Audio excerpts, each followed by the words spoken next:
আসসালামু আলাইকুম। ডাবলু ভাই সম্পূর্ণ দেশি গরু পোষেন। এখান থেকে যে দুধ হয় সে দুধ দিয়ে দই তৈরি করে সেখান থেকে তিনি ঘি তৈরি করবেন। সম্পূর্ণ আমাদের স্বাস্থ্যের জন্য উপকারী, তাই আমরা একসাথে কাজ করছি। ন্যাচারাল ফার্মিং এসপিকে সাথেই থাকবেন। ধন্যবাদ সকলকে, বলেন ধন্যবাদ। ধন্যবাদ। আসসালামু আলাইকুম। ডাবলু ভাই সম্পূর্ণ দেশি গরু পোষেন। এখান থেকে যে দুধ হয় সে দুধ দিয়ে দই তৈরি করে সেখান থেকে তিনি ঘি তৈরি করবেন।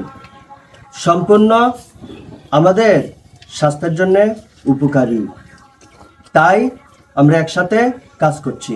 ন্যাচারাল ফার্মিং এসপিকে সাথেই থাকবেন।